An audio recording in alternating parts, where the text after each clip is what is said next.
Well, folks, the situation in North Carolina continues to percolate. It is a horrifying situation over this just dramatically evil stabbing of Iryna Zarutka. She, of course, is the Ukrainian refugee who's riding the light rail and was stabbed to death by a 14-time offender named DeCarlos Brown Jr., who had a significant mental disorder, violent schizophrenia.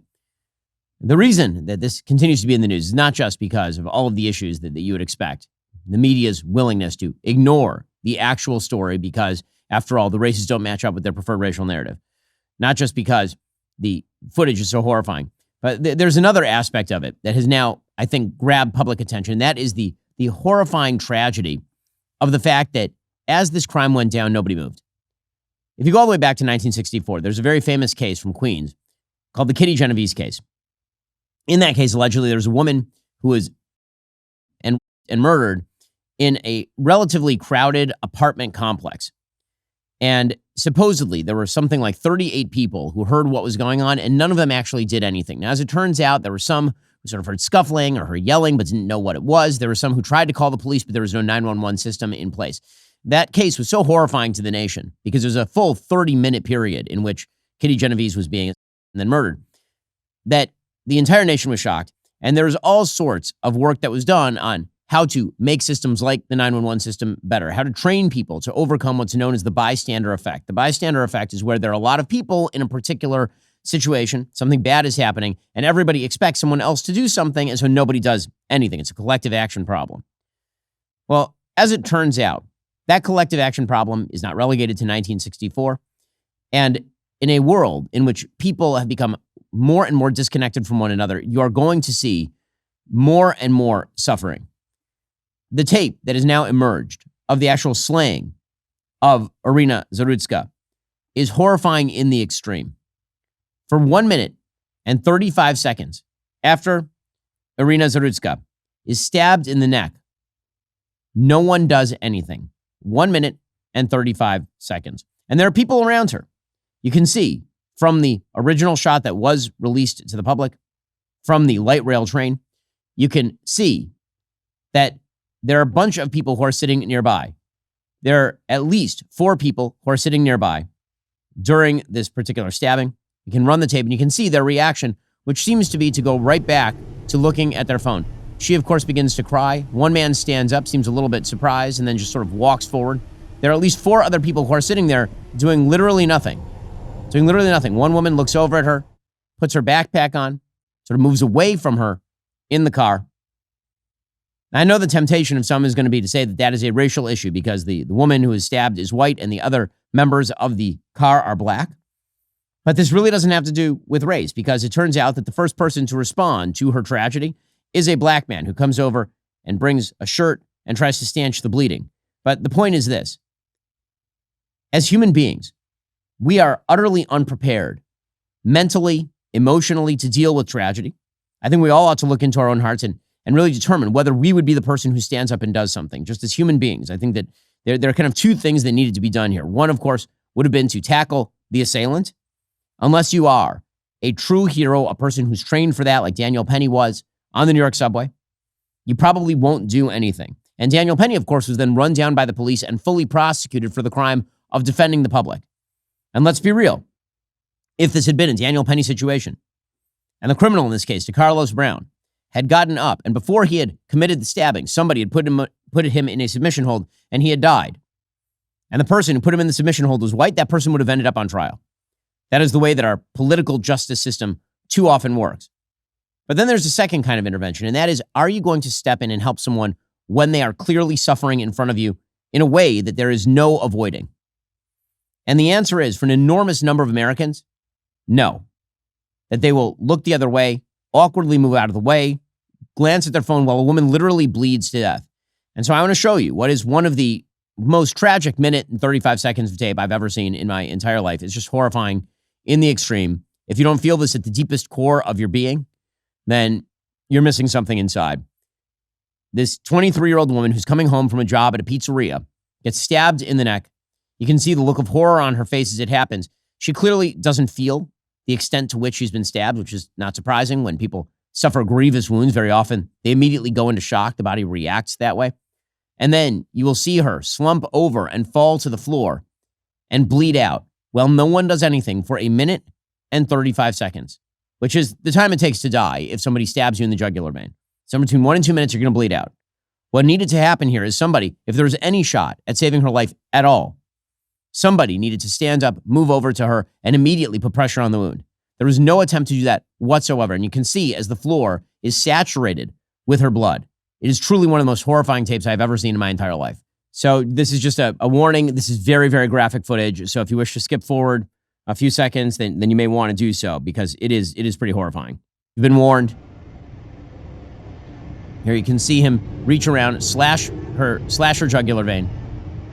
And you can see that she doesn't even know what's happened. She puts her hand to her face. She begins crying. And no one does anything. You can see spatters of blood everywhere, blood on the knife. The murderer walking down the car. There are a bunch of people in this car. This is a very crowded car. And then she loses consciousness. She slumps over and she falls to the floor. And in this shot, the timer's now going. The timer's now going. Her life is running out in front of us on this tape. The timer is going. Her blood is on the seat. You can't see her because the view from this camera is obstructed by a sort of railing. But people are talking. Nothing is really happening. Nobody rushes over to check if she's okay. Again, her blood is visible on the seat. There are blood spatters on the floor. No one is moving. You can see her blood pouring down the step.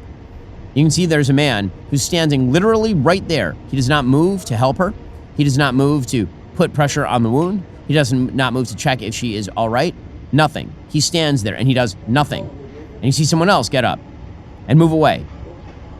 You can see other people who are standing there with their backpacks, doing nothing, literally doing nothing. And you can see the floor continues to be saturated with her blood because she is dying right in front of all of these people. One man comes over wearing a Dallas Cowboys hat. He proceeds to point at this, point and do nothing, turn away. And then finally, after 1 minute and 35 seconds, a young black man comes over, moves in there and tries to actually do something about the situation. Now, it appears to be too late. He tries CPR. He clearly doesn't know what to do. I mean, he doesn't have medical training in any way, shape, or form. But the apparent indifference of the car, I mean, the amount of blood is astonishing, obviously, and horrifying. The just pure indifference by so many in the car to this happening right in front of them reminds us that human nature is not inherently good. You have to train yourself to act in emergency situations. You have to train yourself to act in the proper way. It's a call to everybody to do that, for sure. And it's a reminder that we have truly trained entire generations of people to do nothing in the face of absolute horror. Absolute horror. Unless you believe that this killing was not racially motivated, the tape aboard this light rail car shows the alleged perpetrator in this case, DeCarlos Brown, literally saying, "I got that white girl." Again, if the races were reversed, obviously, to go back to a point that everyone's been making over the course of the last 72 hours, if the races were reversed, this would be a national story. There'd be rioting in the streets. If there had been a white man who stabbed to death a young black woman, caught on tape, a bunch of white people sitting around doing nothing until one white person intervenes 1 minute and 35 later, and the white person were walking around the car saying, "I got that black girl," we would be talking about the great racial reckoning. But of course, the media have no interest in that whatsoever at all. Here's the tape of DeCarlos Brown walking around talking about how he got that white girl. This, by the way, again, is very graphic footage. So again, if you wish to skip ahead, you have been warned.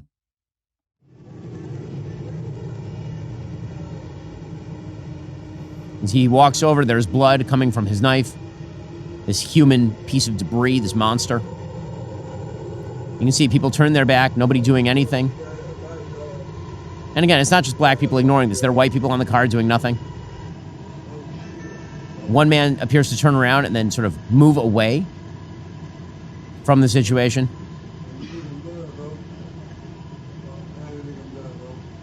Again, everyone's moving very casually around the car. Horrifying in the extreme. Pam Bondi has announced federal murder charges against DeCarlos Brown Jr. She says Iryna Zarutka was a young woman living the American dream. Her horrific murder is a direct result of failed soft-on-crime policies that put criminals before innocent people. I've directed my attorneys to federally prosecute Carlos Brown Jr., a repeat violent offender with a history of violent crime for murder. We'll seek the maximum penalty for this unforgivable crime, and he will never again see the light of day as a free man. And of course, the system truly does need to be revised top to bottom here. Recidivism is the normal rule for criminals. This bizarre notion that keeping people in prison is somehow a detriment to society is a lie. It has always been a lie. It continues to be a lie today. 14 times. 14 times this person was arrested, convicted, and then released. 14 separate times. This person was released on cashless bail, apparently. This person was allowed to wander the streets as a homeless, violent schizophrenic by the system, presumably in the name of civil rights.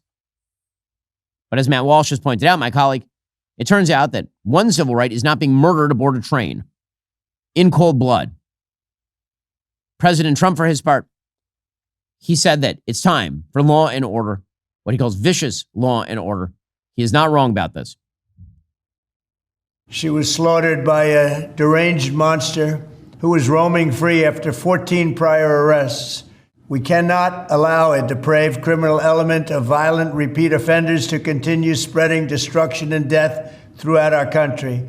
We have to respond with force and strength. We have to be vicious just like they are. It's the only thing they understand. 24 of the top 25 most dangerous cities in America are run by Democrat mayors. 50 people were murdered in Chicago in recent weeks, with hundreds being shot. And it's time to stop this madness. The people of our country need to insist on protection, safety, law, and order. Now, again, this does not mean that the federal government has the power to overcome posse comitatus. You're not going to see the National Guard going in and literally arresting people for littering, jaywalking, or even crimes like rape or murder, because that's the job of the local government. However, the supplemental ability to put people on the streets to deter crime, the ability to enforce the law, the reality that we need a national campaign against the horrifyingly bad George Soros-type prosecutors who have dominated America's major cities, letting criminals out onto the streets to rape, murder, and loot at will in an enormous number of cities. That's what needs to be done. Caroline Leavitt from the White House, she quite properly pointed out that the media had ignored the killing, and we all know the reason why, because the media have a narrative about America. Their narrative is that America is a white supremacist country, that minority crime against white people is due to backlash to that white supremacist system or the shortcomings for minority people thanks to that white supremacist system, and that thus such crime must be ignored. That white on black crime is a reflection of the evils of white supremacy, i.e. the system, and that black on white crime is irrelevant. It is to be ignored because it might provide fodder to racists. Now, again, the low opinion you must hold Americans in to believe that if you see a black man kill a white woman, that you're immediately going to label all black people. That is not how Americans think. That is not how we were raised in my generation, and my parents' generation for that matter, to actually believe. I was raised, as were all of the people I know, by the Martin Luther King Jr. creed, to be judged by the content of their character, not the color of their skin. But the media doesn't think that. The media believes that certain murderers ought to be treated with kid gloves, and certain people ought to be treated with the full brunt and weight of the media, including police officers who actually have not committed similar crimes. I'm seeing people today compare this particular case and the tape from it to the George Floyd case. No, the George Floyd case involved a career criminal who was resisting arrest and died, in all likelihood, of excited delirium thanks to a radically enlarged heart and significant ingestion of drugs over the course of time, as well as excitement from arrest. That is not in any way similar to this case in which an innocent young woman was simply slaughtered for no reason by a homeless, schizophrenic, violent, evil person. In any case, here was Caroline Leavitt correctly pointing out the media's willingness to ignore this crime. Perhaps most shamefully of all, the majority of the media, many outlets in this room, decided that her murder was not worth reporting on originally because it does not fit a preferred narrative. Many of the journalists in this room spilled plenty of ink trying to smear Daniel Penny for defending a subway car from a deranged lunatic in New York City, but none of those same reporters lift a finger to write stories about an actual murderer. And she, of course, is totally right about that. She went on to rip a judicial system that allows monsters like this particular killer to roam free. Despite all of this past documented criminal history, when Brown was arrested yet again in January of this past year, a Democrat judge, I will add, was a strong supporter of former Vice President Kamala Harris, released this insane criminal once again without requiring him to pay any bail. He simply had to sign a written promise to return for his court hearing. Think about how crazy it is to ask a career criminal, someone who by definition repeatedly breaks the law, to just sign a written promise and come back again another day. This is madness. This monster should have been locked up, and Iryna should still be alive.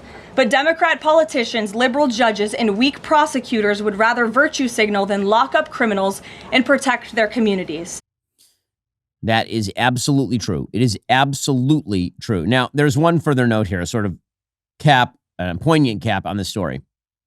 So Iryna Zarutka's family was offered by the United States government to fly her body back home to be buried in Ukraine, this beautiful 23-year-old person. And her family said no. She would want to be buried in America because she loved America. Here is what members of the Trump administration had to say about this. I hope the family won't mind me sharing, but after Iryna's death, the embassy in Ukraine called and said, "We'll help you bring her home." And her family said no. They said she loved America. We're going to bury her here. So I think we can give her an America to be proud of. As Mr. Barnacle said, something here is broken, and we're here to fix it. Okay, and here I would like to point out, there's been a lot of debate lately about what makes somebody an American. And the first and foremost characteristic is somebody who loves America, truly loves America. This is a person who escaped the Russian attack on Ukraine in 2022, who is a new resident of the United States, who presumably was in the process of getting citizenship, and who loved the country and believed in the country. And our systems of law failed her. Yes, America can take in good people. Yes, America should protect good and innocent people who wish to become part of the American dream. And yes, America failed this woman in a horrifying, horrifying way. And hopefully we can learn lessons on both a personal and a societal level to prevent something like this from ever happening again. It might take a while, but it should never happen again. All right, coming up, we'll get into the latest economic news. It appears the economy may be on the ropes, may have been on the ropes, actually, in the last year of the Biden administration, as we all kind of felt and knew. Plus, Israel strikes Hamas in Qatar, and Russia is sending drones into Poland. Things are getting very spicy. First, Grand Canyon University, a private Christian university in beautiful Phoenix, Arizona, believes we are endowed by our Creator with certain unalienable rights to life, liberty, and the pursuit of happiness.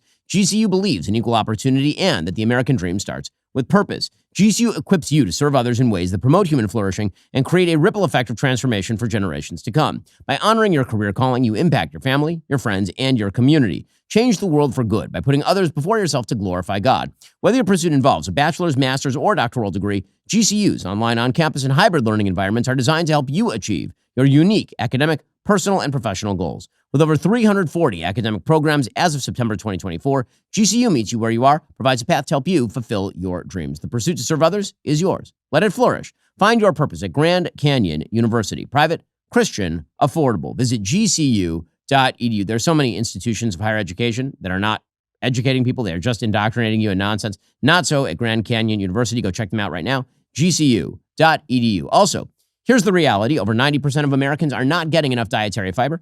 Most of us aren't hitting that recommended variety of fruits and veggies either. I know I wasn't. That's why I tried Balance of Nature supplements. These aren't some artificial knockoff trying to mimic what nature provides. Just let nature do its job. We're talking about 47 real ingredients: mango, wild blueberry, spinach, kale, shiitake mushrooms, broccoli, the whole deal. Plus, their fiber and spice blend is also unique. It combines 4 whole fibers like psyllium husk and flaxseed with 12 aromatic spices, including turmeric and cinnamon. You're not going to find another supplement that does all of this. I also appreciate there are no artificial additives, no added sugars, just clean ingredients. They're vegan, kosher certified by the OU, and gluten-free. You can even mix the powder into smoothies or sprinkle it over food. No bags, no mess, no measuring. I'm bringing on the road with me because honestly, I tend to get sick when I travel. I need my balance of nature. After years of research and development, they've now created something that makes getting proper nutrition actually convenient. Head on over to balanceofnature.com. Use promo code Shapiro for 35% off your first order as a preferred customer. Plus, get that free bottle of fiber and spice. That's balanceofnature.com. Promo code Shapiro. Again, balanceofnature.com. Promo code Shapiro. And meanwhile, there are concerns about the state of the economy. Those concerns were actually underblown last year, as it turns out. So there have now been massive revisions in terms of the economic reports about the last year of the Biden administration. Apparently, according to the Labor Department's Bureau of Labor Statistics, the pace of job growth was significantly weaker than reported from early 2024 through early this year. In fact, the official data showed between April of 2024 and March of 2025, 1.79 million jobs being added.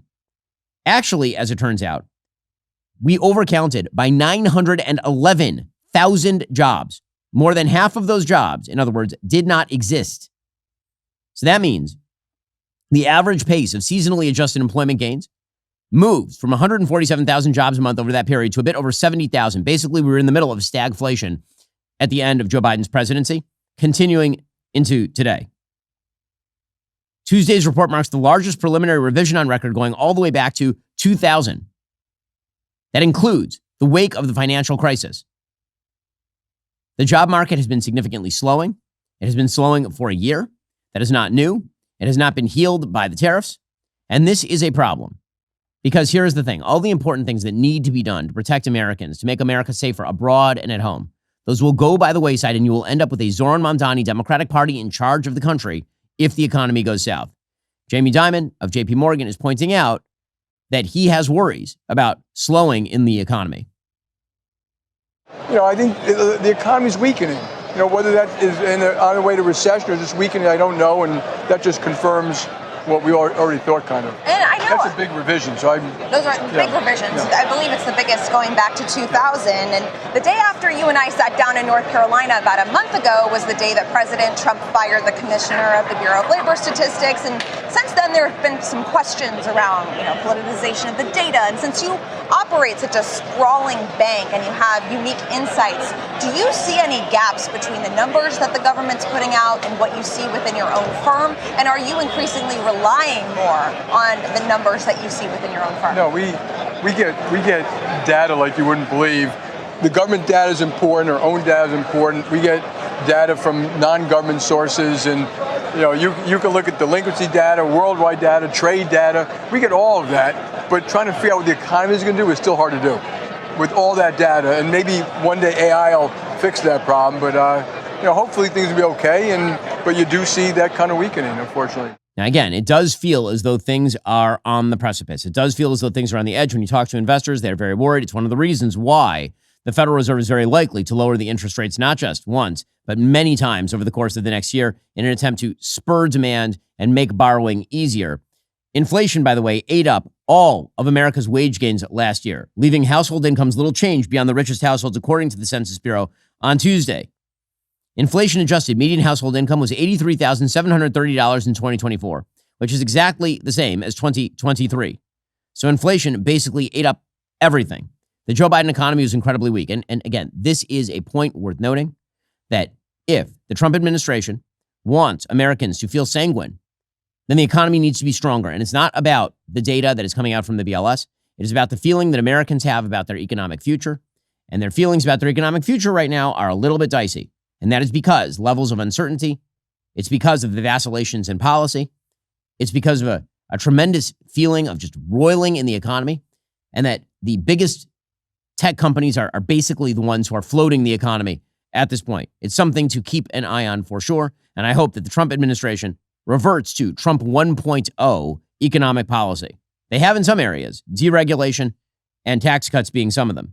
When it comes to the tariff war, again, I do not think that the continuation of the tariff war is likely to result in a booming economy the way President Trump believes, apparently, that it will. Okay, meanwhile, in other big news, yesterday was a huge foreign policy news day. It began yesterday morning with Israel conducting a relatively unprecedented airstrike in Qatar. So yesterday morning, Israel conducted an airstrike to try and assassinate a series of Hamas leaders in Doha, Qatar. That is because the President of the United States had put out an offer to both Israel and Hamas. Hamas would free the hostages. Hamas would disarm. The United States would help broker an end to the war. President Trump said this is the final offer or something will happen. And then it turns out that something happened. That something was because Hamas rejected the deal, which the entire Western media ignored, by the way. They said in Arabic that they had rejected the deal. After they rejected the deal, Israel promptly flew F-16s 1,000 miles away to Qatar and struck a single site some 10 times. It is still unclear at this point who among the Hamas top brass was killed, who escaped, whether they were maybe notified by somebody inside the Qatari government. That remains a cause for speculation. Qatar, of course, is a sort of in-between country. They're an ally to the United States in the sense that we have an airbase there. They also tend to play a middle role between the United States and Iran, meaning they closely coordinate with the Iranian government. They have funded, to the tune of billions of dollars, Hamas. They host Hamas top brass there. They have been for a decade, staying at 5-star hotels. Qatar also will spread billions of dollars in propaganda money, including via Al Jazeera, all around the globe on behalf of Muslim Brotherhood-aligned groups like Hamas. So Qatar is certainly not a player with clean hands. They never have been. And the United States' bizarre obsession with the idea that Qatar is somehow a big friendly.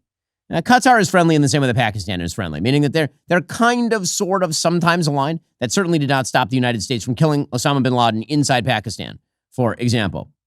I mean, this tape that we're about to show you is a flashback to October 7th, 2023. These are all leaders of Hamas literally celebrating October 7th in Doha, Qatar.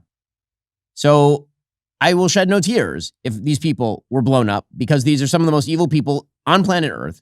And yes, they are shielded by the Qatari government. Here's what it looked like on October 7th, 2023, lest we forget. This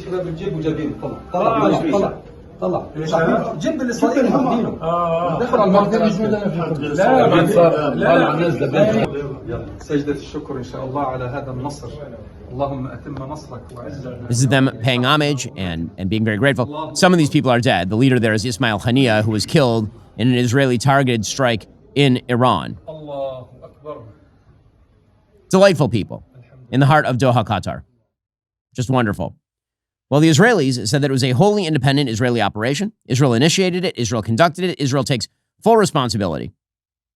The Qatar Foreign Ministry condemned the attack as reckless and cowardly and said that it, quote unquote, targeted residential buildings housing several members of the political bureau of Hamas.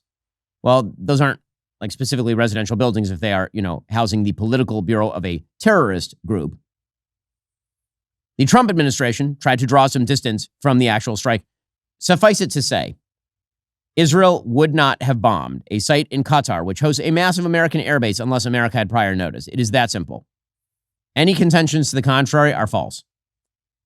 I'm sorry, reality still exists in the world where I am from.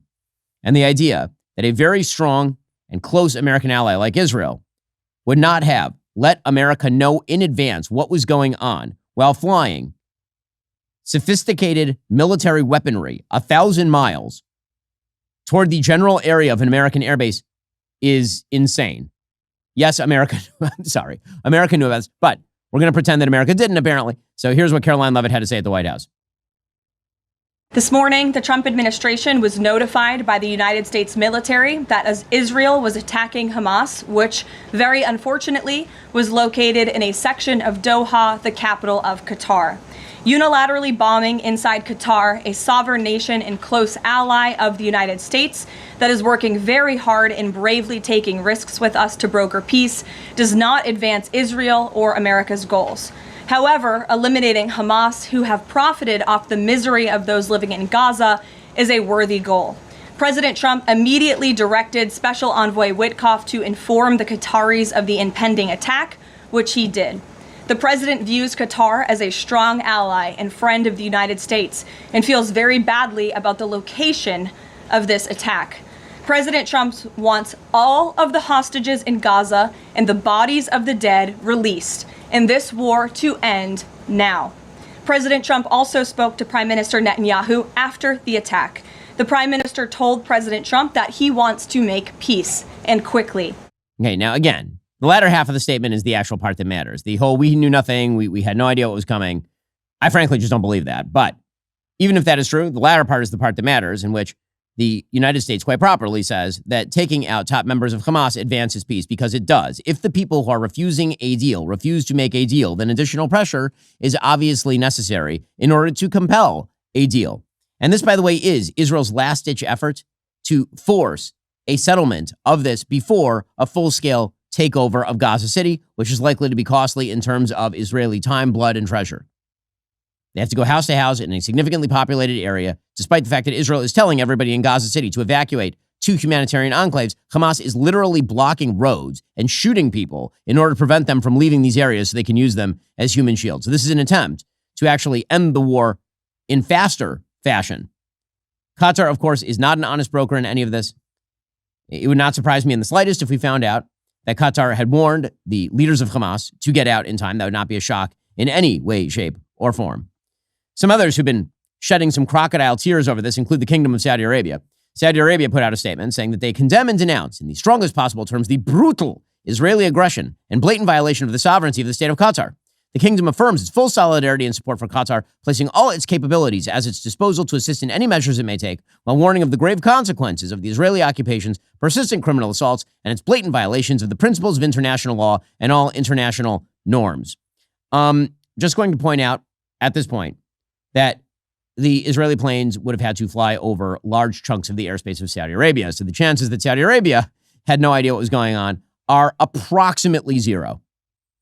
Beyond that, listening to the Saudis caterwaul over the killing or attempted killing of Muslim Brotherhood-associated terrorists in another nation, even in an American allied nation, I don't believe you, since the Saudi royal government literally ordered the chainsawing and murder of a Muslim Brotherhood-associated journalist in the embassy, the Saudi embassy in Turkey, which is a NATO state. So yes, I feel like you are crying some crocodile tears there. As per the usual arrangement in the Middle East, many people are very happy at what Israel did, but they're going to pretend that they are very sad, which is usually the way that it goes in the Middle East. Meanwhile, France, Spain, and the UK all condemned Israel. Again, not a shock there, since all three are soon-to-be Islamic states of their own. It is incredible, the suicidal empathy, in the words of Gad Saad, that are employed by France, Spain, and the United Kingdom. British Prime Minister Keir Starmer and French President Emmanuel Macron condemned the strikes. Starmer said the priority must be an immediate ceasefire, the release of hostages, and a huge surge in aid to Gaza. Well, cool. The only problem, of course, is there has been no offer to release all of the hostages. And as for an immediate ceasefire, Israel is perfectly, if they get the hostages, they're willing to do it. Meanwhile, Macron said today's Israeli strikes on Qatar are unacceptable, whatever the reason. I express my solidarity with Qatar and its Emir Sheikh Tamim Al Thani. Under no circumstances should war spread throughout the region. Of course, it won't. It is a targeted strike. There will be no additional war throughout the region. The idea that it's somehow an escalation for Israel to kill members of Hamas in Qatar, but not an escalation for, Qatar to host members of Hamas to the tune of billions of dollars, billions a year for a decade. Well, only the French could come up with something that perverse and twisted. The whorehouse of the world, the French government. Yes, indeed. Well, meanwhile, it's always fun to hear from idiot Democrats like Senator Jack Reed of Rhode Island, who says that the recent attacks on Hamas diminish the prospects of returning people alive. Well, that's weird, since Hamas literally rejected the prospect of returning hostages alive this morning, or yesterday morning, rather. Well, this certainly diminishes the prospects of returning the hostages, and particularly those that are still alive, because what Hamas is saying right now is that the United States lured these people into Qatar in order to set up the Israeli strike, so that undercuts our ability to be an interlocutor and someone that can help moderate a peace, and it certainly increases their disbelief in whether Netanyahu is serious about a ceasefire and a release of the hostages. Already coming up, Russia actually sent a bunch of drones last night over into Poland, actually. It's getting very, very spicy out there. Plus, new polling showing Zohran Mamdani is almost certain to be the next mayor of New York. First, I'm eating out a lot. It happens a lot.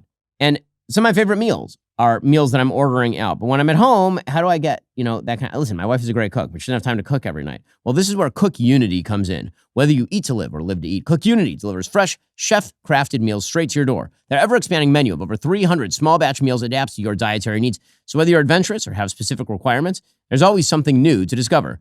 We all know cooking quality meals takes actual time. It doesn't have to be your time. Cook Unity takes care of everything. No shopping, no meal planning, no cleanup. Just heat up restaurant quality dishes in as little as 5 minutes and you are now done. Cook Unity's chef lineup has Food Network favorites, James Beard Award winners, and restaurateurs whose names you'd recognize from the best dining scenes all across the country. With rotating seasonal meals from top chefs, plus new options added weekly, you're never going to get stuck in a food rut when you're looking through their hundreds of options. At just $11 per meal, you're getting culinary masterpieces for way less than takeout or those crazy grocery store prices. Plus, it's completely commitment-free. Skip, pause, cancel whenever you want. Producer Jake has been just raving about this. Like he won't stop. Like it's getting annoying, actually. Fuel your day with the freshest, best-tasting meal delivery made by award-winning chefs. Go to cookunity.com/BenFree or enter code BenFree before checkout for free premium meals for life. That's free premium meals for life by using code BenFree or heading on over to cookunity.com/BenFree. Also, I'm sure most of us think home security means that you wait for something bad to happen and then an alarm goes off at 3 a.m. and it scares everybody. It scares you. Well, here's the thing. Once an intruder is inside your home, the damage is already being done. Your sense of security, that fundamental feeling of safety in your house, it's been violated. Real protection isn't about responding to crime. It's about preventing the crime from happening before it even begins. That's why I've partnered with Simply Safe, a system built around the idea the best security is proactive, not reactive. Here's how it works. Simply Safe uses smart AI-powered cameras to identify threats lurking outside your home and immediately alert their professional monitoring agents. These agents intervene in real time before the break-in even starts. They access two-way audio to confront the person, trigger sirens and spotlights to scare them off, request rapid police dispatch when needed, all helping to stop the intruder while they're still outside. That's real security. I've joined the more than 4 million Americans who trust Simply Safe with their home security every day. And with a 60-day money-back guarantee and no long-term contracts, Simply Safe earns your business by keeping you safe and satisfied every single day. Now again, Simply Safe protects our stuff here at the studio. We got some really nice cameras here. We wouldn't want them to be missing. Simply Safe makes sure that doesn't happen. Visit simplysafe.com/Shapiro. Claim 50% off a new system. That's simplysafe.com/Shapiro. There's no safe like Simply Safe. Okay, so meanwhile, the situation abroad continues to percolate in a wide variety. It turns out that nefarious nations, nefarious countries and leaders do nefarious things. I know it's a shock because the typical routine that we get from the horseshoe theory right and left is that everything is blowback to American activity. But last night, Russia apparently decided to unleash drones over Polish territory. Now, Poland is, of course, a member of NATO. If these Shahed drones, which are Iranian-made drones, were to crash in Poland, you could be looking at an Article 5 intervention, which means NATO would be directly at war with Russia. And Russia is playing around. They've been doing this sort of thing in Moldova as well. Apparently, there is footage of fighter jets flying over the skies outside Lublin city center in eastern Poland in an attempt to protect against these sort of drone incursions. According to newsukraine.rbc.ua, on the night of Wednesday, September 10th, Russian Shahed drones, which are again Iranian-made, the alliance between Russia, China, and Iran is fairly solid, crossed the Ukrainian border and entered Polish airspace, according to the Ukrainian Air Force. At around 1:13 a.m., the Ukrainian Air Force reported the Russian army had launched several new groups of Shahed strike drones. It was reported the enemy Shahed drones had left Ukrainian airspace and were now detected over Poland. They were heading west toward the city of Zamość. At the same time, monitoring channels indicated Poland had scrambled its F-16 fighters to intercept any of those drones. It is likely that this is a screw-up by the Russian government. However, long wars with increased Russian aggression can result in particularly bad activity. And Russia, of course, has been radically escalating. Their drone assaults on Kyiv have been escalating night after night after night.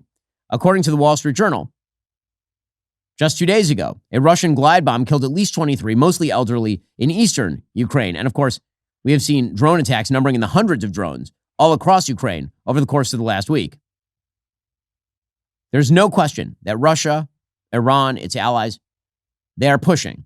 They are pushing. And the West ought to push back, sufficient to deter all of this.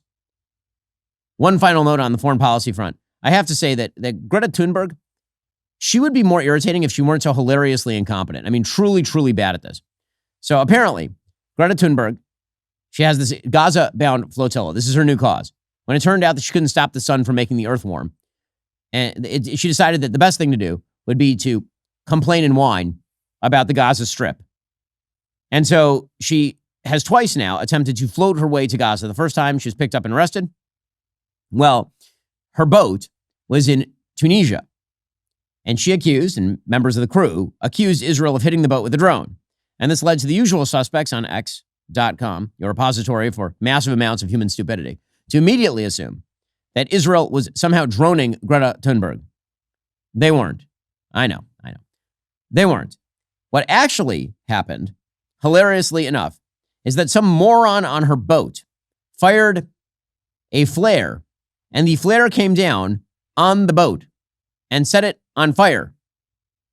So they had posted a video of the flare coming down, calling it a drone attack, and actually, it was actually just a flare that someone fired in the air, and it came back down because that's how gravity works. What a club of utter droogs. Seriously. Greta Thunberg, our moral exemplar. Meanwhile, the Trump administration continues to enforce the law with regard to ICE, and Democrats continue to be befuddled by this. It really is amazing. So the Democrats have a rule. That rule is that they are going to completely misinterpret the Supreme Court to the worst possible effect every single time. So the Supreme Court recently ruled that a restraining order from a federal judge in LA restricting ICE from conducting stops without reasonable suspicion could be removed. The restraining order could be removed. The concurrence in this particular case was written by Justice Brett Kavanaugh. And essentially, the decision said that you can use a wide variety of factors in coordination to determine whether or not you can pull somebody over and ask them about their immigration status. And those things can be like where you are. Are you in a Home Depot parking lot where day laborers who are frequently illegal immigrants are picked up? Are you in an area that has a lot of illegal immigrants? Is the person Latino is one of the factors, but does the person speak English well or almost not at all? This would be cause for reasonable suspicion. That does not mean you can arrest the person, but you can actually ask them for their immigration status. So the left immediately said this is racial profiling. Sonia Sotomayor wrote a 21-page dissent because anything that is worth saying in one sentence requires 21 pages from our second most foolish justice, Ketanji Brown Jackson, now taking the cake. She wrote, quote, "We should not have to live in a country where the government can seize anyone who looks Latino, speaks Spanish, and appears to work a low-wage job." Well, they can't. The government can ask them about their immigration status in a high illegal immigrant area, because otherwise, how precisely would it be that you can enforce immigration law? Reasonable suspicion is always the basis of, for example, a stop and frisk or a request for ID. Sotomayor said that ICE agents are not simply questioning people, they are seizing people by using firearms and physical violence. Kavanaugh said immigration stops based on reasonable suspicion of illegal presence have been an important component of U.S. immigration enforcement for decades, across several presidential administrations. But of course, we have to do this the dumb way. So yesterday, Mika Brzezinski over on MSNBC got into it with Tom Homan, and Tom Homan had to explain that actually detaining people and then sometimes deporting people is not, in fact, disappearing people like you are taking them and sending them to a Stalin gulag. I speak with integrity, I speak with honesty, and I speak with facts. The bottom line is, because of all this false narrative, and you using the term disappearing people, well, is that's disgusting. What's happened. That happened to the group that was sent to El Salvador. U.S. citizens get arrested every day. U.S. citizens get arrested by police every day. Are they being disappeared? No, their laws are being enforced. They're being arrested. They're being put in detention because they committed a criminal offense. Not like what you're doing. Not even close. We're enforcing the law and arresting people here in violation of law that are public safety threats. That's not disappearing people. That's enforcing the laws of this country and making this country safer. Well, I mean, that seems perfectly legitimate, but it wasn't over there. Homan then had to explain to Mika Brzezinski that actually when people come into the country illegally, that is a crime for which you can be arrested and deported. If they're in the country illegally, that is not okay. And people think illegal immigration is a victimless crime, and it's not. I don't know the case. I don't know the public safety threat, but I will say this. There are millions of people standing in line, taking their tests, doing the background investigation, paying the fees to be part of the greatest nation on earth. And the people who are doing things the right way are sitting in the back seat while we had millions of people come across the border in the Biden administration and cheated the system. People can call them asylum seekers all they want, but if you look at immigration court data, nearly 9 out of 10 people who claim asylum at the border under Biden end up with an order of removal because they don't qualify for asylum. They're pushing themselves to the front of the line, and there are thousands of people in the world who actually are escaping fear and persecution from their homeland. They're sitting in the back seat while people violate the laws, disrespected this nation. If you want to be a part of the greatest nation on earth, There's a right way and wrong way to do it. Again, if Democrats continue to insist, and legacy media members continue to insist, that everybody pretend that illegal immigration is not a crime, good luck to them. Well, folks, big announcement. The wait is nearly over. Tonight, we are celebrating a decade of the Daily Wire with the live premiere of our brand new show, Friendly Fire, at 7 p.m. Eastern. We're not here just to tell stories of the past. I mean, we'll do some of that, but it's not a nostalgia hour. We're giving you a first look at what is coming up in our second decade. New series, new projects, gigantic announcements, surprises we've been holding back until this very moment. This is the official start of our next decade. It's the live premiere of Friendly Fire. All of us together doing what friends do. Argue, debate, smoke a few Mayflower cigars, listen to Michael jabber on about Dante or something. Watch live tonight at 7 p.m. Eastern at dailywire.com and on the Daily Wire Plus app. Well, Democrats do have one thing that they're using against President Trump, and that, of course, is Epstein. So they're still trying to make fetch a thing. I do not think very many Americans at this point think that the Epstein case is a top 40 issue for them. I understand that for some people, this is like the biggest issue in their life. I get it. And there's still lots of open questions about where Epstein got his money. I think that's still the biggest remaining open question.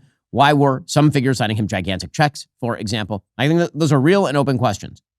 However, the idea that Donald Trump is covering for some sort of foreign intelligence ring, or that Donald Trump is trying to cover for prominent people who are raping children, there is zero evidence adduced to this fact at this point in time.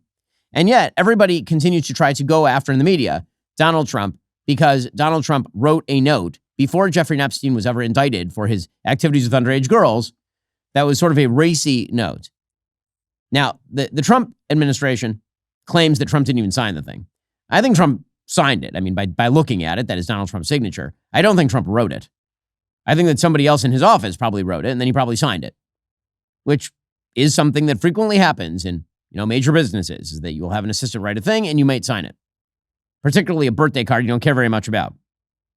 But the media are not letting go of this. They believe that Epstein is somehow going to bring down Trump, which is weird because the same exact 50th birthday lookbook, or whatever they were calling it, that went to Jeffrey Epstein included a relatively racy note also from Bill Clinton. But nobody on the left seems to care about that, obviously. I mean, listen, they were fine with Bill Clinton allegedly raping Paula Jones. And they were fine with Bill Clinton stooping the interns in the Oval. So why would they be upset about this now? They're just pretending to be upset about it by pretending that Donald Trump is somehow to blame. According to Matt Visor at the Washington Post, for Trump, latest Epstein disclosures bring continued political pain. Have you seen any polling data that suggests serious political pain attendant on this? Seriously?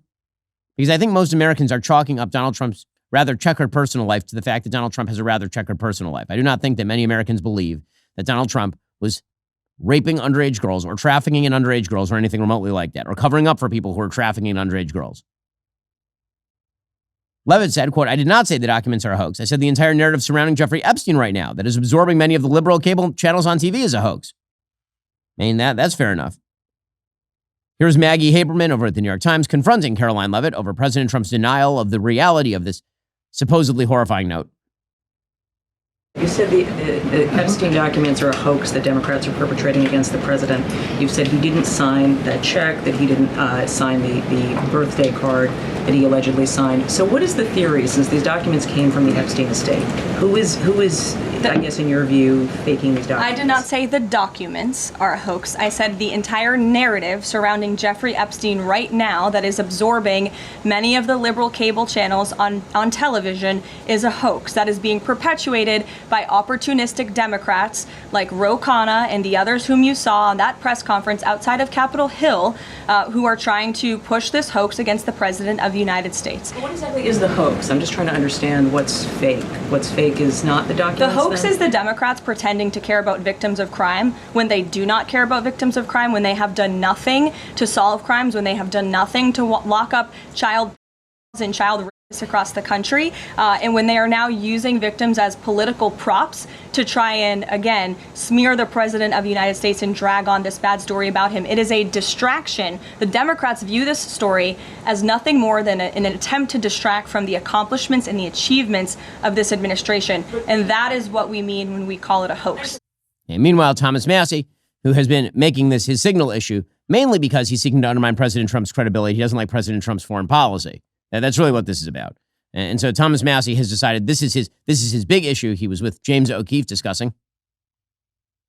Is it that Republicans fear Trump so much, but they agree with you privately? How they just talk about that for a minute? Yeah. Is that it? That's it. That's it in a nutshell. I don't think my colleagues are happy about covering up for pedophiles, but that's what's happening. And it's so sick and twisted. The reason they're doing it is because they're terrified of President Trump's political machine.